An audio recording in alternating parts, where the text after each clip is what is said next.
Vamos a ver en esta segunda parte, en este segundo vídeo, los tres últimos puntos que completan el tema 6. Las reglas de Chargaff, los tipos de ácidos nucleicos y cómo se unen los nucleótidos.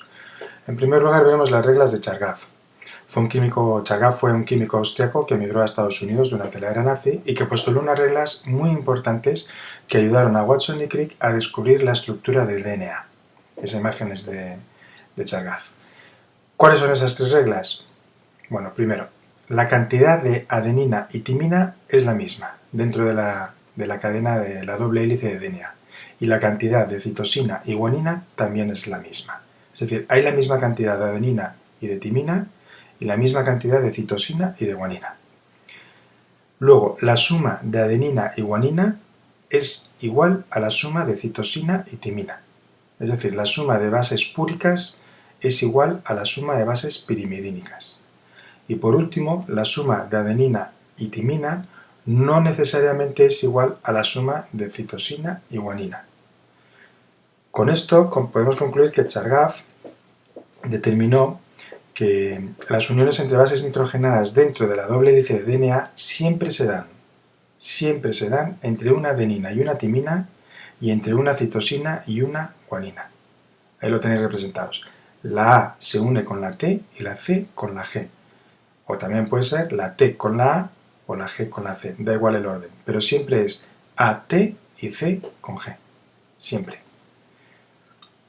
Veamos eso representado en el diagrama que hemos estado viendo a lo largo de todo el tema. Ahí ves una de las dos cadenas de DNA. El 5' y 3' ya explicaremos más adelante en qué consiste, por qué lo ponemos, pero bueno, podéis imaginar que el 5' hace referencia al carbono que queda libre sin unión en la parte superior y el carbono que queda libre en la parte inferior es el 3'. Por eso se pone 5', 3'.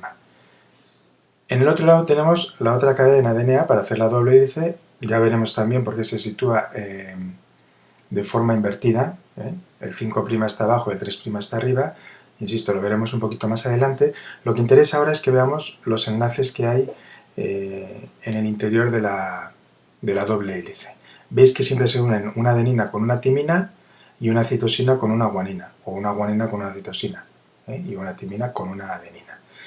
Fijaos también que he simbolizado el enlace entre la adenina y la timina con 2 rayitas, y el de la citosina y la guanina con 3 rayitas. Eso es porque entre la adenina y la timina hay 2 enlaces de hidrógeno y entre la citosina y la guanina hay 3 enlaces de hidrógeno. Los tipos de ácidos nucleicos que hay. A la izquierda tenéis el DNA, ácido desoxirribonucleico, o ADN en castellano. ADN, ácido desoxirribonucleico.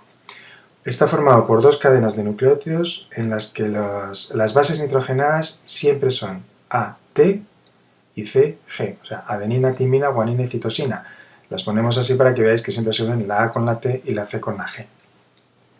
A la derecha tenéis RNA, hay 3 tipos y lo veremos más adelante, bueno 5, pero nosotros veremos 3. Es el ácido ribonucleico, RNA o ARN. Está formado por una cadena de nucleótidos en los que las bases nitrogenadas son adenina uracilo, a diferencia del DNA que tiene timina, el RNA tiene uracilo, y luego la citosina y la guanina. Fijaros que el RNA tiene una cadena mientras que el DNA son 2 cadenas, ¿de acuerdo? Y aparte también en las bases nitrogenadas el DNA tiene ATCG, timina, mientras que el RNA tiene AUCG, uracilo, en lugar de timina. Muy bien, ¿cómo se unen los nucleótidos? Hasta ahora hemos representado la unión de los nucleótidos de esta forma. Lo veis a la izquierda, el grupo fosfato, el azúcar, faltaría representar la base nitrogenada, pero para que veáis la parte más importante de la unión de los ácidos, de los nucleótidos, no entre las bases nitrogenadas, sino entre los nucleótidos. Vamos a verlo esto para ver qué pasa con ese más de ahí. Fijaos, hemos ampliado una zona porque es importante para ver bien la fórmula química de todo este enlace que se va a producir entre 2 nucleótidos. El grupo fosfato, que lo he puesto ampliado en la parte inferior, la fórmula real es mucho más grande que una P. Lo simplificamos poniendo grupo fosfato con una P, pero en realidad es esa fórmula de ahí. Acordaos que el grupo fosfato proviene del ácido fosfórico, H3PO4. Muy bien. Destacamos también el carbono 3', que ya decimos en su momento que era importante porque intervenía en la unión de dos nucleótidos. El carbono 3' tiene abajo un grupo OH. Muy bien, entre esos puntitos verdes significan que ahí va a producirse el enlace entre un nucleótido y otro nucleótido, entre el carbono 3' y el grupo fosfato. Vamos a verlo en detalle. Ahí queda.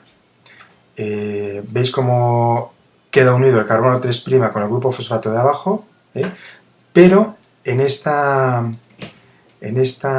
unión se desprende, por un lado, hidrógeno del grupo H que hay en el grupo fosfato, y por otro lado, esa OH de ahí también se desprende, es decir, se desprende agua en este enlace, un enlace que se llama enlace fosfodiéster. ¿De acuerdo?